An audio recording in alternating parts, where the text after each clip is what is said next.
Our speaker this month is Peter, Alpha Golf 6 Echo Echo, who was born in Prague, Czechoslovakia, now the Czech Republic. Peter got introduced to ham radio by his buddy at school and later joined the local radio club, Oscar Kilo 1 Kilo Zulu Delta. While now defunct, the club was an excellent school for many youngsters, and Peter got his first youth license at age 16, OL1 Victor Golf Juliet, and later OL1 Bravo Mike Charlie, after he upgraded for the first time. As an adult, he became Oscar Kilo 1 Victor Victor Kilo, a call which he still holds today. After moving to the United States in 2010, Peter got his U.S. call sign and got through all the U.S. exams and became Alpha Golf 6 Echo Echo.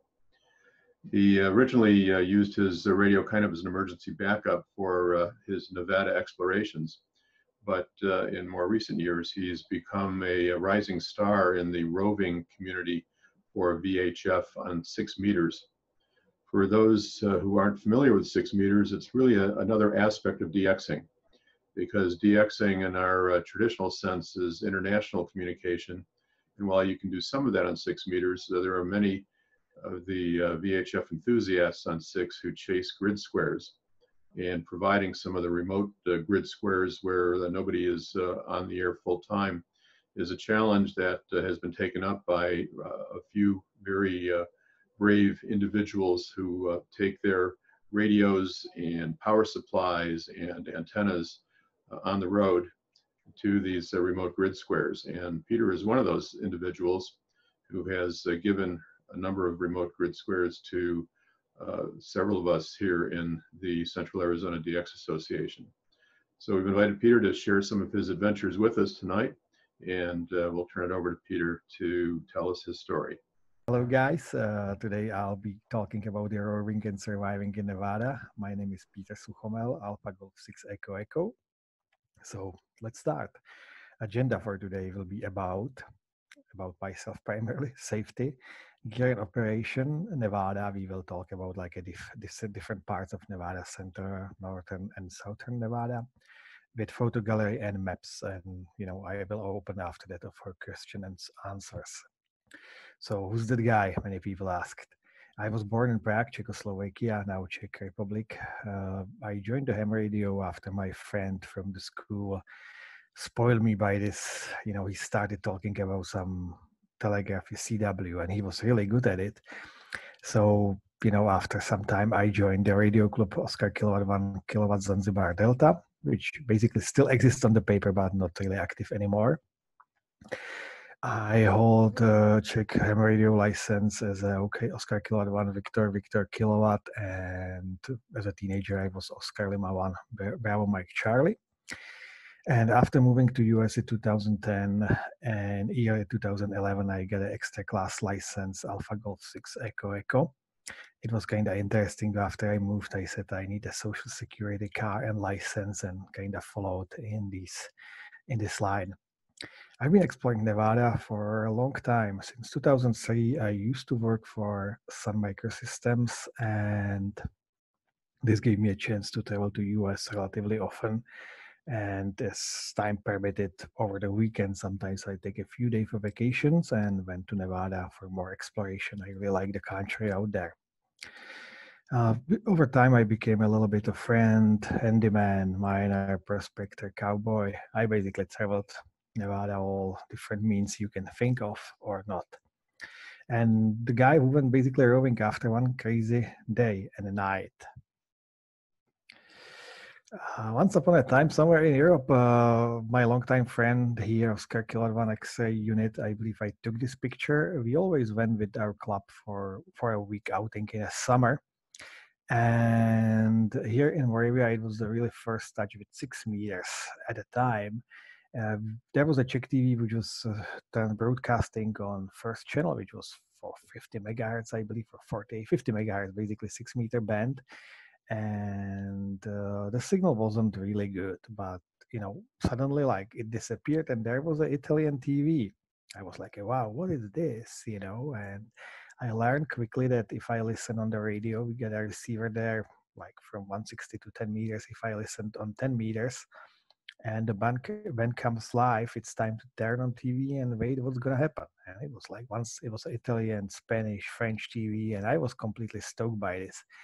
And I said, "Oh, this is a magic. I wanna one day transmit on this band." So forward 30 years plus something forward, and I'm here. I am. So it was also important what always the guys in Radio Club told us, like the location, good hill and good antenna is the best amplifier. So I always keep this in my mind. 6 meters VHF. For the safety, that's kind of important in Nevada. Use this B-class movie title, A Million Ways to Die in the West. That's definitely true for Nevada. And the only one to survive, really keep sane yourself all the time. You can be stranded for days or longer. I met a couple of people who got stranded after their tires were punctured and they got no way to repair them. So they basically had to stay in the backcountry and wait till the rescue finds them and rescue them. Possibility of vehicle breakdown, mud, snow, deep sand bushes. Always let somebody know where you are going. That's a good idea. If you're ready to go, remember the best rescue is a self-rescue. So have tools and knowledge for that, basically how to use them. If you are unsure what's in front of you, there's a good proverb: walk it, don't talk it. Just get out of this car and look what's in front of you. It can give you an answer if you can pass it or not. The other thing, if you get to the really steep terrain, while the car is going, it's going. When it stops, it's usually rolling. So I say keep going or keep rolling. If you decide you're going to scale this hill, you've got to keep going until you are on the top. There's no way to start like, okay, I don't like it in the middle. It's on or off. The dangers, well, I mean, probably in Arizona, them like snakes, like a rattlesnake. If you hear the rattlesnake, just be still, find where that little baby is and back off, like don't try to run because you can run on the snake. Nevada, sudden storms, especially in the spring and the early summer when it gets hot, and there's still moisture in the soil. Even the soil can look like a dry.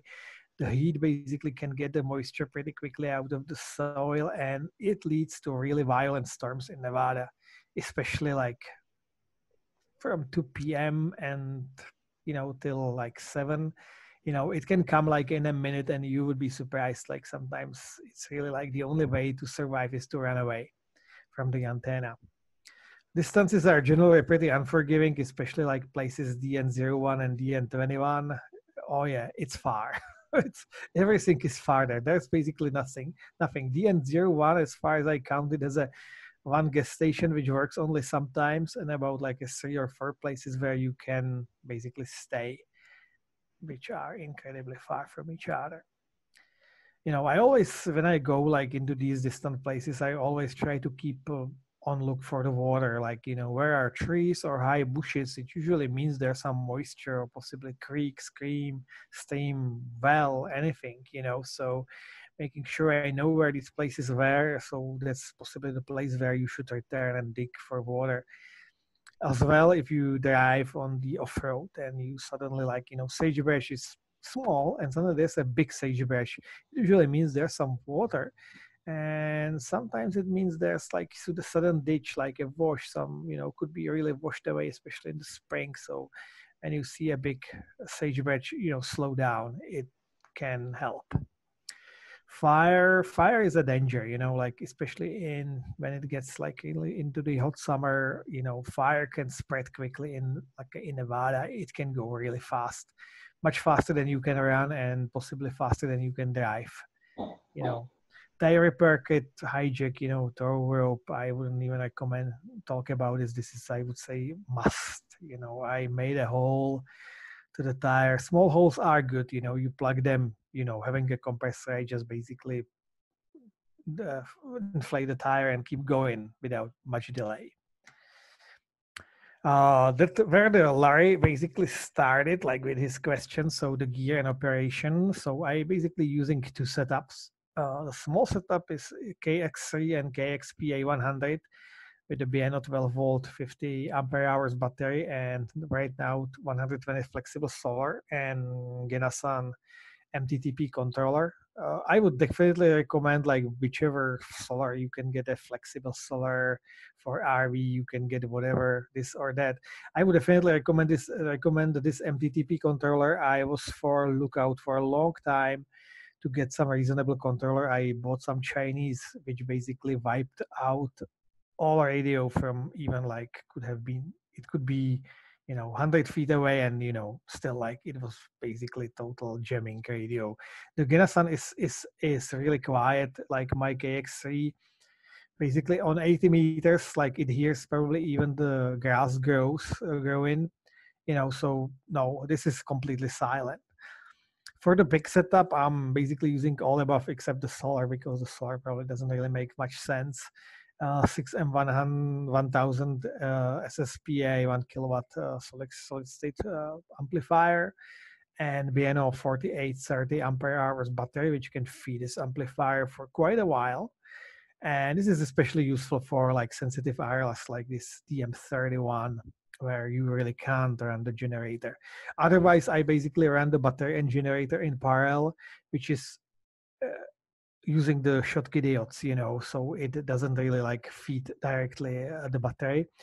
But I found that my 2 kilowatt generator, which is kind of handy thing, I can't really, I don't have a car to take a 10 kilowatts with me. So in the high elevation, the generator still can give me quite a bit of power. The problem is it takes a while to get into the into the right RPM. So basically, when I key down, first request for the power basically goes from the battery, and as the generator picks up, so basically starts feeding the PA later.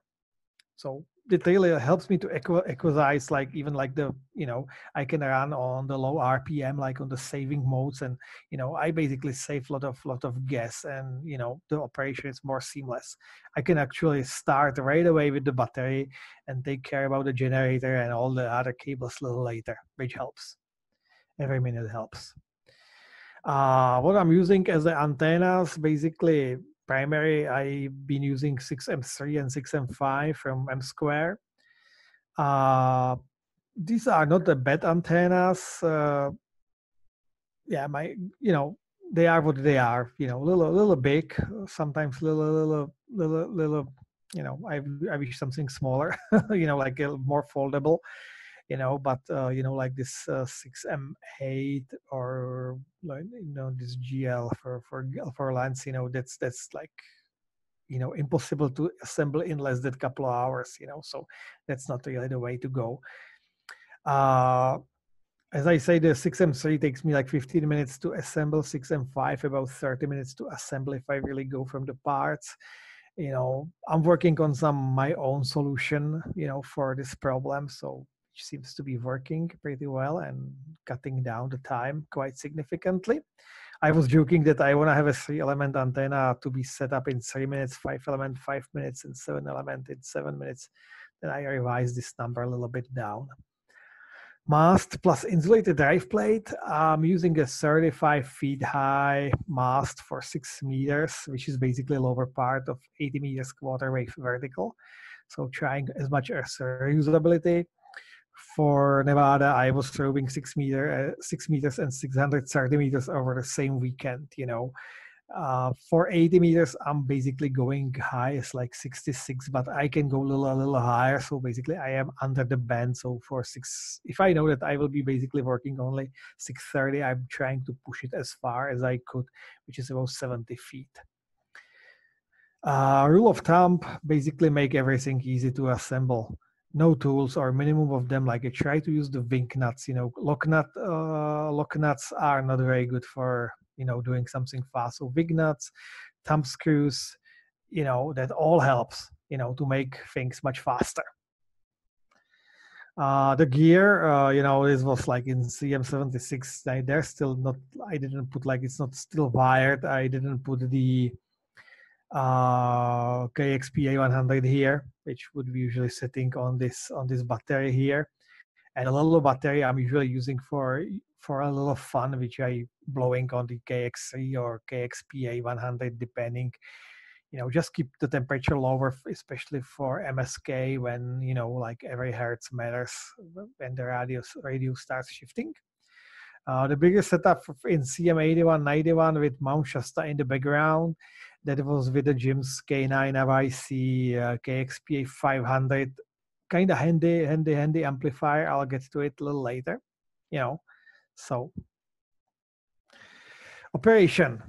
What I would say, the more power, the more alligators. Basically, I believe that I worked 80% of stations using 100 watts. What I always do when, the golden rule of ham radio, use only as much power as you need to finish the QSO. If everybody starts using as much power as they have available, it doesn't really improve the speed of the QSO. It only increases RFI. Basically we start QRMing each other. From the 50%, of the remaining 20%, I found that it's almost impossible to work like people even with the 1 kilowatt, because they got so much noise and so forth. So it's really hard. So noise is an issue, but usually not for me, because in these rare grades there's no civilization, there's no noise. So many times I found myself turning the antenna to the sun to really feel a little bit increase in noise to make sure that antenna really works. It's there. Usually here, everyone right away, if you call me on MSK on FT8, barely I miss somebody. Usually I have a sheet of paper where I write the people as they keep calling me. So I try to work them in the order. On MSK, on FT8 is usually different. I'm trying to work people with 2 and more hops first, then 1 hop, and then whatever is closer, like a ground wave really. But on the other hand, I'm getting especially on MSK, very often I'm being jammed by a completely deaf station, which I'm replying for with a kilowatt, and I can go for 15 minutes, 30 minutes, no help. But I got a station on a 24, which is the maximum, which is basically was showing on MSK full sequence. It's going and basically wiping out everything, and I can't get back. Reasons are different. Station has a lot of noise. Station has a bad settings. Station setup, for instance, noise blanker for MSK, which efficiently basically nulls the pulses from the meteors. Whatever can happen. My experience that the operator's capabilities are kind of decreasing. I heard people on the VHF Slack complaining that people can't use the CW and SSB, but I actually realized that many people are unable to set the rover frequency. For instance, I say, okay, I will work you on 303 instead of 313. And a bunch of people is really unable to set up this frequency, or proper mode. I go to the North American contest mode or the Foxhound. I got a separate frequency which is much quieter and would be much easier for many to work. And really, I can work many stations very quickly, but there's still pool of the people who is basically unable to enter the frequency into the VSTJX, which is a problem. Often I don't have an internet, so basically I depend on basic knowledge and ham spirit, to operate fast and efficiently. Sensitive places, Larry saw that on DM31, a hitch-mounted antenna, heavy sandbags for holding the mast, nothing in the ground, basically, heavy, 30 pounds sandbags, rope attached to them, and that's it, solely battery operated. I believe if you come somewhere with the RV, you can probably put 400 watts on the RV installer, so that would improve the situation significantly. I am kind of strict friend of LNT, leave no trace. So wherever I go, I try to leave the place as clean as it was when I came, or cleaner. I don't mind to pick up the trash which has been left before. In Nevada, if you come to the gate and it was open, leave it open. If that was closed, close it, and being polite, it never hurts with locals. Okay, some fun locations. I call the DM19 a home grid because that's the grid where I'm technically being very often, like because I got a lot of friends among the miners, rangers, cowboys, so helping here, helping there, being everywhere. My favorite place, really for the short, like I call it the before the breakfast rove, because if I wake up at 6, I can be at 10 and sort of like a family breakfast. So it's a Carroll Pass on old Highway 50, now Highway 72. Easy access, except in the winter. In winter, it could be difficult to get there. It could be really snowed in. But it's a really quick drop. I can drive there in 15, 20 minutes, set up in like a few more, and be ready. New Pass Peak, it's a really nice mountain. Definitely not as easy to access. Like it's a couple of miles to get there. The end of the road is pretty steep. I would recommend for wheel drive or at least high clearance. Austin Ridge, it's a pretty cool place. For me, it's definitely longer. It's like a middle of the DM19. But like you got a whole lot of places where you can operate from. You got a basically, I don't know, 5 miles at least where you can choose place by place where you would like to set up. No problem. Basically, it's a really rich. Mount Callaghan, that's actually a pretty cool mountain. I believe the mountains is like 11,000 feet, maybe a little less, but it's really high. I would definitely recommend to get there by the helicopter. Otherwise, it's a complicated, difficult to navigate road and really steep. You would need a 4-wheel drive, low, and possibly a differential lock to get there.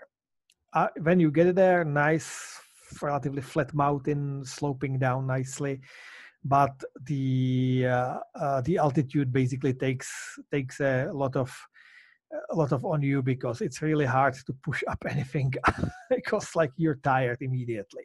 There's no oxygen. DM18, I got a really very good location between the gaps and Ion, but it was basically, there was a big fire a couple of years ago, and I believe the firefighters basically built a road, which is really 4-wheel drive, high clearance. It's a rough road. And if you go there first time after the winter, like I would strongly recommend a chainsaw, because all these dead trees are falling all over places. So cutting there, like a first roof, like it's like a half a mile to the location, but plan like 1-2 extra hours to get there, because you have to basically cut through the dead trees which are laying everywhere.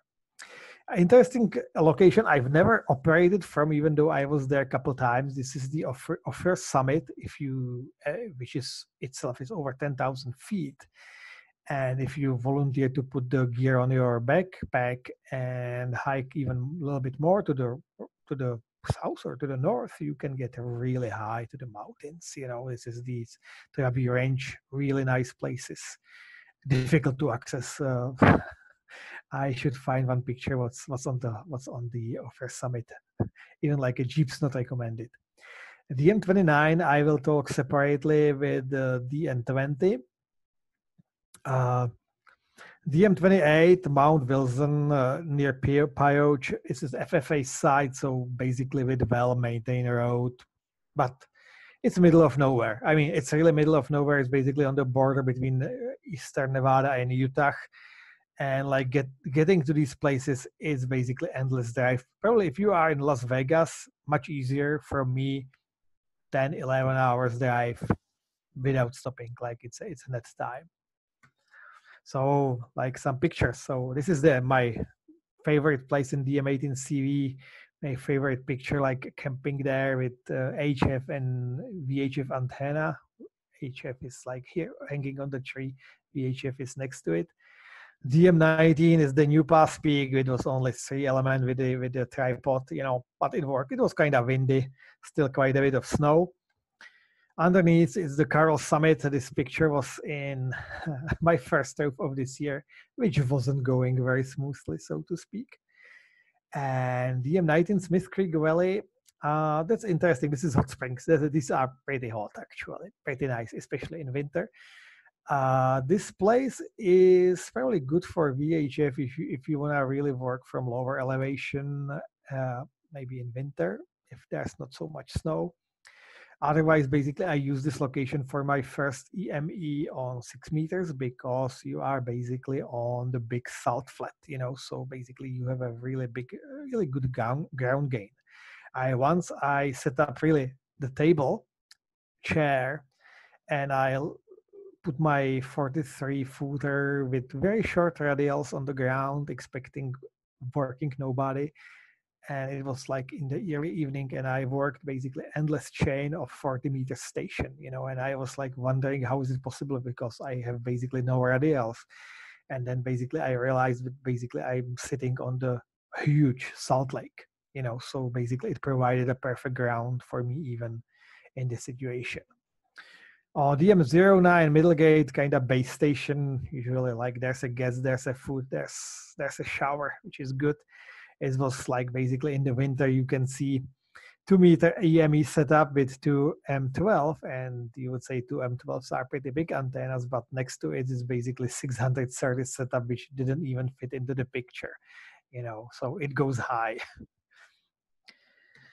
Northern Nevada locations, DN00, usually above Toulon. For EME, I would definitely go to the Black Earth Desert again, like copper plate under your antenna.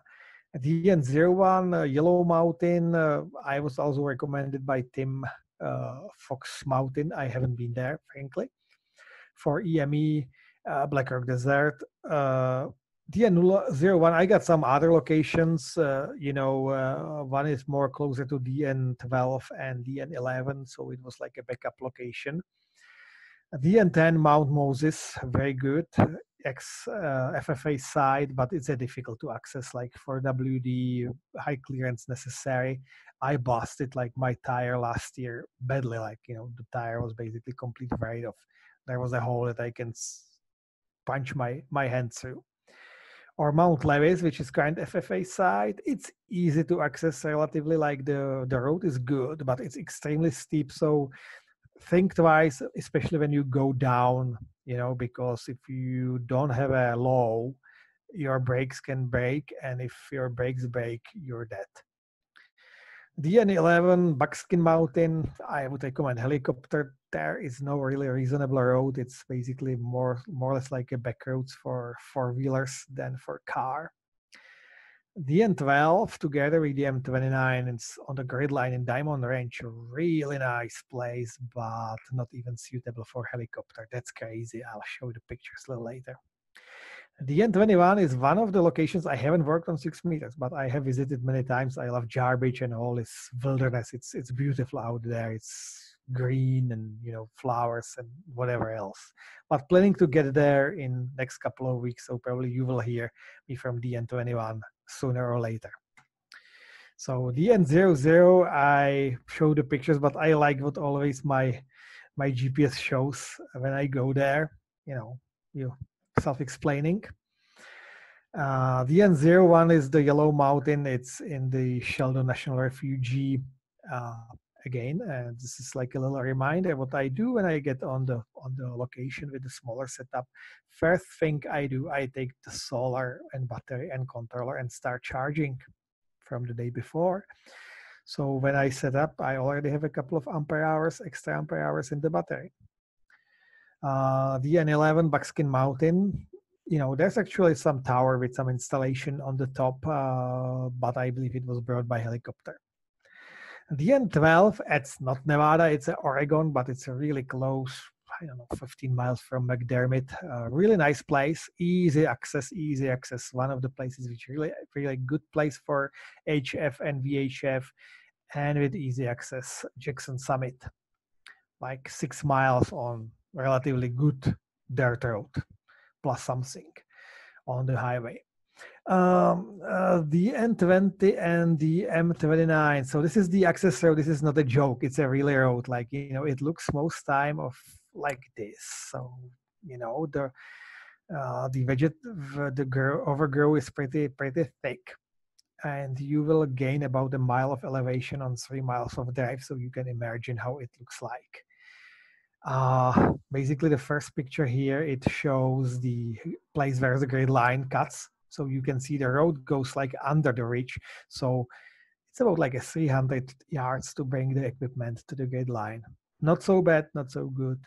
A look to the south from the Diamond Range from the grid line. This is basically Newark Valley, near Eureka, or behind Eureka and Ely. DM16 in the southern Nevada, DM16, there's nothing in Nevada. In California, you can go to above the Cerro Gordo, Fed Hill. High clearance needed, definitely. Even better, like you can go to Inyo Mountains. Cerro Gordo is Inyo Mountains, but if you go more to the north, on the ridge, there's an old tramway which basically was transporting salt from Salin Valley to the Owens Valley. But I would strongly recommend the helicopter. If not available, so then 4W for VD differential lock absolutely needed. High clearance essential. It's wild road. I mean, it's wild road. But it's beautiful there. And actually near the old tramway, BLM built a house which is basically available. Like you basically can go there in for free. There's nothing. It's just the house. It's basically shelter. But you can go into the shelter and shelter yourself from the weather, which makes it kind of, I would say, very lucrative location. But the accessibility, really, like you need a Jeep. You need a Jeep and you need a good tires. For the DM17, which is, not so interesting grid for me because, there are other operators once in a while, for instance, in Goldfield. Table Mountain above the Goldfield is one option to operate. I operate recently from the grid line from DM1727. The only reason was it was a 10 hours of drive, basically overnight. I came there like 4 in the morning. So yeah, that was easy to reach the grid line and go sleep. DM27 Highland Peak Pioche, very nice place. 4-wheel drive, high clearance was absolutely needed. Digging through the snow was needed, but the location is absolutely wonderful. Like you definitely can see that you are on the high mountain. The interesting part, the Highland Peak and the M28 Mount Wilson might be like 40 miles from each other. So it's really kind of handy if you want to operate one day, one peak and the other day, the other peak. This is really like a lucrative short commute location. Well, a short commute, like half of it's like a 10 miles from the highway to the Highland Peak. 5 miles are easy. The other 5 miles, well, okay, try your luck, I would say. So this is on the top of Highland Peak. It's actually a pretty narrow ridge over there. There's not many places where you can set up. There's actually probably only one place where you can set up, and that's the place where I set up. And the Highland Peak, this is the view in the west direction or southwest direction from the Highland Peak. A really nice place. The other way, you basically see Utah. It's very close to Utah. And once in a while, it's easy. CM86, like this was in the park, like operation, like I brought the stuff by hand. So one more video for the Highland Peak I want to show. Let me find it. It was really funny. I was doing this 6-meter operation, and I prepared 2-meter for EME, and I was like, okay, I'm not here alone. And like I got visitors here interested in EME.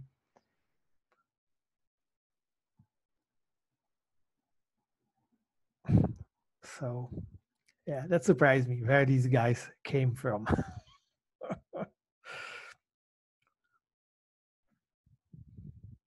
So little snap, fun, so get some guys in here. Anyway, questions, answers. You can send me always an email, Slack me on VHF or LF Slack, but please be patient. I don't always have a time to reply immediately, but I try to reply as soon as I could. I do QSLs, I mean like a paper QSLs, except now everything is on hold. I ran out of the QSLs, and when I was ready to get them printed, we suddenly had different problems in a couple last months, so I apologize if you send me a QSL or if you send me a QSL with IRC, I put on the stack. I don't take the money out until the QSL hits the post office back, So it's there on my table. Unfortunately, I wasn't really able in the couple last months to do much for these. So let's go ahead, and keep asking questions if you have any questions.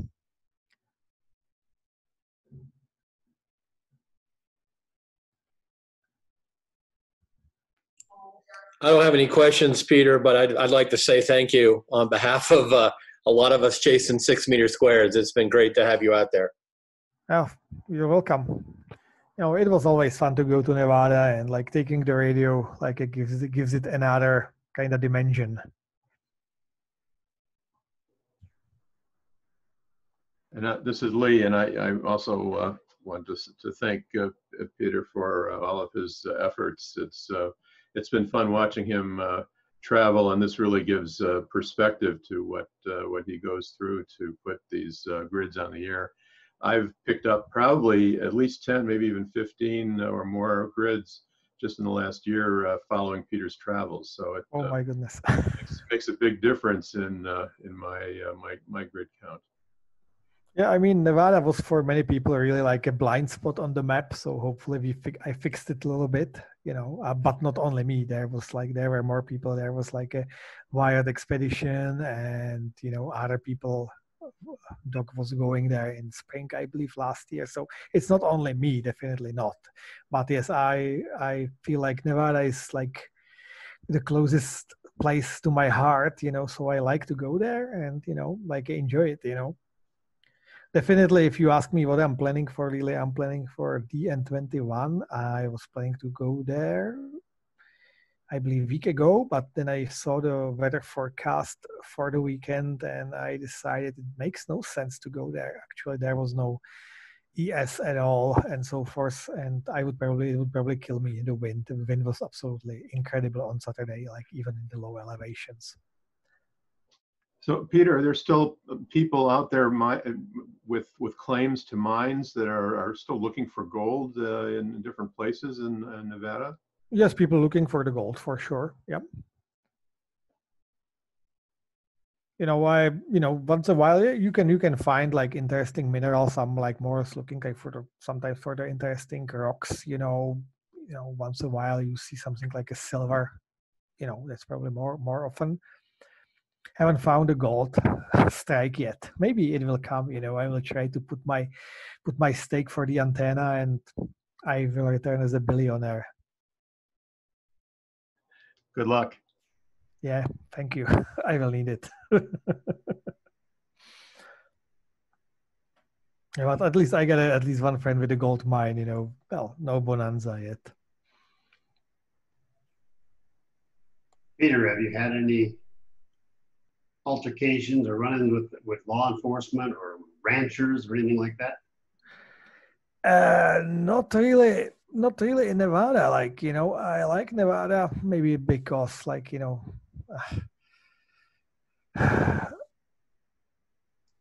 don't recall my first visit to Nevada when I was basically driving Highway 50. Yes, I was stopped for the speeding, but it was really 2003. I was the Highway 50 was really lonely. Now there's plenty of cars, but at the time, basically I met 3 cars between Fallon and Ely, and one of these was the cop's car which was stopping me for speeding. So, but other than that, not really. I had one place when I wanted to visit. I wasn't sure if I could because there was posted, and I heard some stories. And then I realized that, but the place actually belongs to my old good friend, and he told me the story there's Otherland was owned by somebody who's a total freak, and he called the law enforcement because somebody was camping there. And it basically ended up that the guy who called the law enforcement ended up at the court because, the guy basically gave the people permission to be there. And he basically said illegal, call for law enforcement, So no, I mean, I know a lot of people, so I'm knocking the door a little bit or knocking the wood. I really, thanks God, I usually was able to get along the people. You know, we usually not really in Nevada. Like, you know, I would say everywhere else, you know, California, you know, maybe Arizona, like people were looking strange or, you know, possibly strange, but not really in Nevada. Nevada usually treats me well. I hopefully it will stay like that. I'm trying to do as much as I could do. So, you know, I usually kind of, if somebody needs help, I'm there to help. And, you know, I just kind of keep good relationship in there with people. Hey, Peter, this is Ned, AA7A. Where were you 30 years ago when I was grinding my way through all those grids? I really appreciate what you're doing now. These FAA sites, I have some familiarity with deploying communication systems on places near FAA, VOR setups. How do you have to get permission to be in that area, or no? I believe if you don't enter like a fenced area, no. You know, the area, you know, what I know, Mount Wilson partially, it's like public land. Definitely Mount Wilson, and the other mount, what's that? I just forget. I have to go back. The entire Mount Levis, you know, it's public area, you know, like, you know, basically what is FFA, the FFA radar now is basically fenced off on the high tower, you know, so that's fenced off. And like, if you don't try to get over the fence, the rest is basically public. Okay, so these are comm sites. These are not VOR sites. Is that what you're saying? This is basically comm sites, or, you know, yeah. And the FFA is there as well, but like, you know, there's a whole lot of other equipment. Okay. All right. Very good. Well, thank you very much.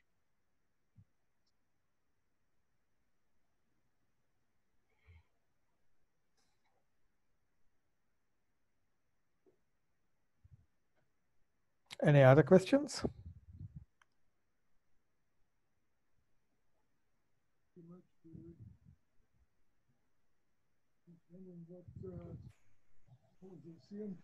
I hear something, but not very well. Where was the CM28?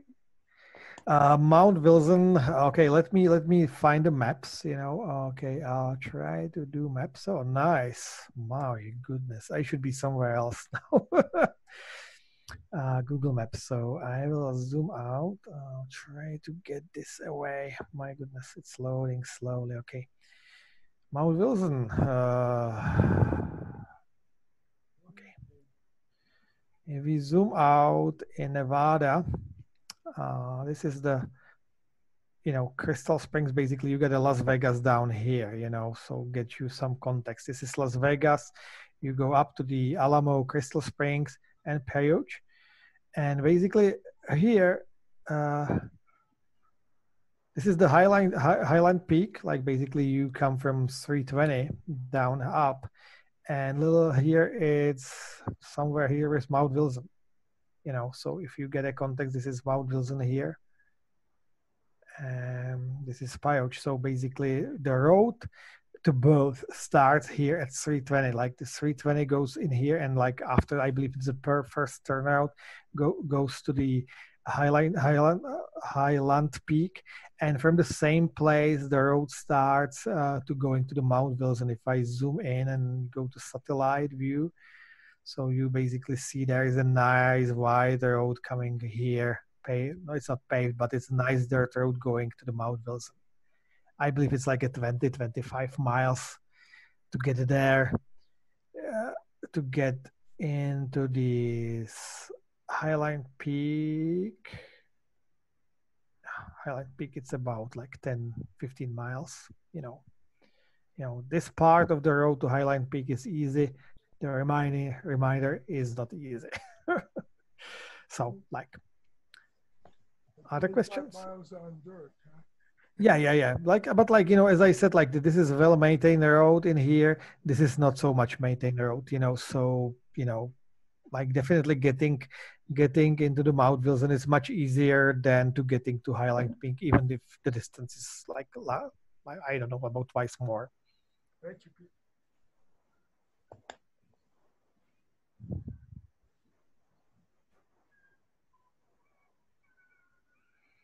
Recently, I also operated basically from grid line, which is somewhere here. No. In the confluence with the next to the garrison, there's like basically kind of salt flat. So I was here somewhere in the salt flat, like on the DM 28, 29, 38, 39, which was kind of time saver. The conditions were still so. It was relatively early in the year, but I need to take a little break from the work. So I basically went for a little extended weekend. Yeah, the place is actually nicely marked. I don't have a picture here. I would have to upload it, but you basically, the confluence is marked in the ground.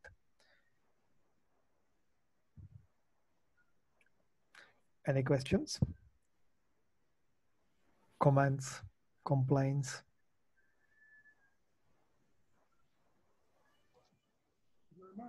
No complaints, just we're glad you keep going.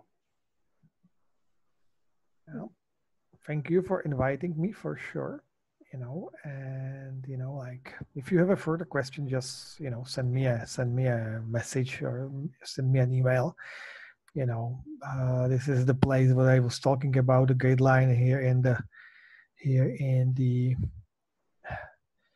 Diamond Peak. So this is interesting. The Diamond Range has 2 Diamond Peak. One Diamond Peak is here in the north, and the other Diamond Peak is here in the south, which doesn't show. Yeah, Diamond Peak. That's an interesting part of the Diamond Range is the 2 peaks with the same name. Definitely, the southern one is much harder to climb. It's a hard climb, but confluence is somewhere here. There is a little road, you say it like a winding, something like a road. It's not a real road, it's a very rough road because there was obviously a lot of mining operations. You see some spots like here. There was a bunch of mining here in these switchbacks, so there was plenty of mining everywhere where you go. Like you see the mining basically spots in here, everywhere. So that was probably some old access road to the mines. But it's extremely steep, extremely rough, so treat with the respect.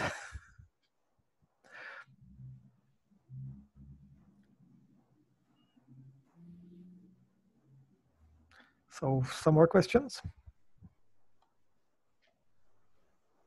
Larry, are you going to wrap it up? Ari? You're going to go to DN21 fairly soon, you think? I hope so. It depends on the weather forecast. Like at DM21 probably. There is kind of significant difference between if you are in the northern Nevada, central or southern. Like northern can be way more wet. Especially DN21 doesn't really see so much effect of Sierra Nevada. Usually, like if you look at the map, like I will go like this way. So if you have like kind of northwest winds, so DN21 is here.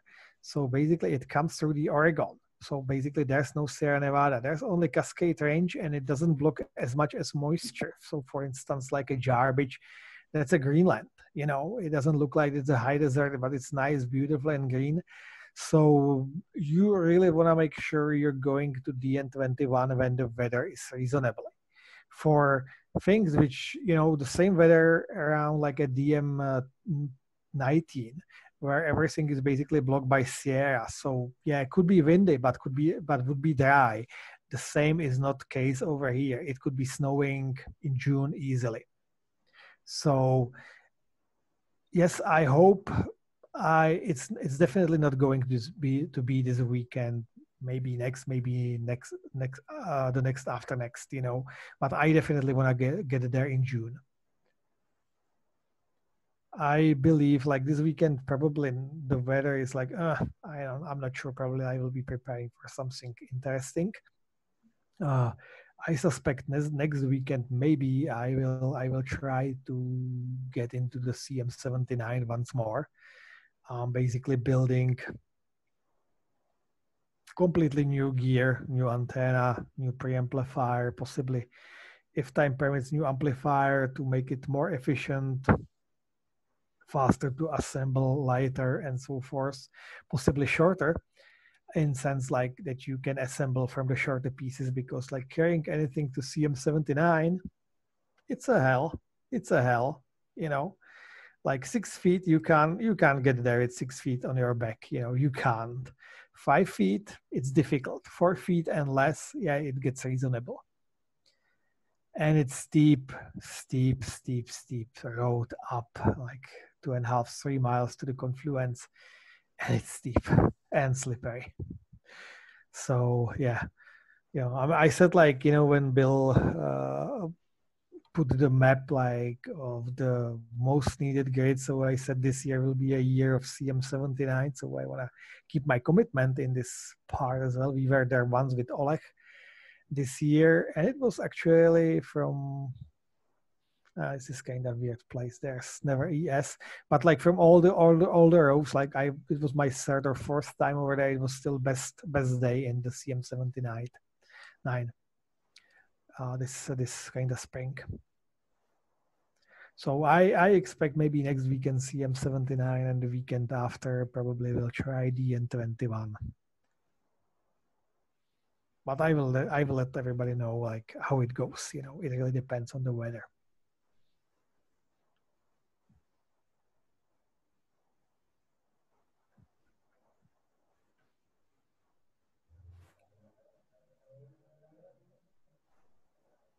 More questions, more complaints, or so forth?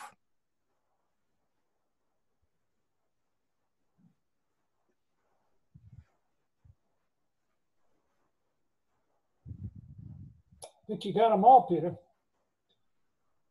Okay, perfect. Yeah, it was. Yeah, if you are interested, like somewhere around here, I operated on the CM8191 grade line last year. Okay, never ever going back. It was a weird day, 1st of July. It was a weird day from the beginning. Yeah. Okay, well, I want to thank you on behalf of the club for all the things you've activated and for revealing to us some of the tricks of the trade and some of the challenges involved in doing the more arduous locations. Certainly, you know, it's beyond what you and I did in DM31, which was relatively easy by comparison. Ours was more of a political problem. Didn't have Yes, but all you know, stuff on your back. it's either way, you know, like it's either way, you know. So Yeah, so this is another caliber of expeditioning, and pretty hefty stuff. So we're all very thankful for what you do. And for those of you who don't know, who aren't on 6 meters once, if he's going to CM79, if you're even thinking about getting on 6 meters, you throw something in the air and work him while he's there. That's a tough one. And it doesn't get activated very much. It hasn't been activated very much. He's activated it quite a bit lately, but you know, he might decide to do other things.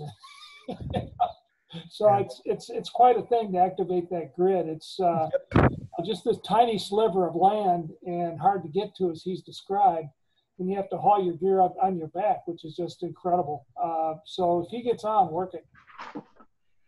Oh yeah, I mean, definitely like CM79 is high priority, great. So like probably like as a DN21. So yep. Yeah. So like, you know, CM79 is almost a separate presentation. But anyway, thanks again to everyone in the club who's on 6 meters and who will someday be on 6 meters.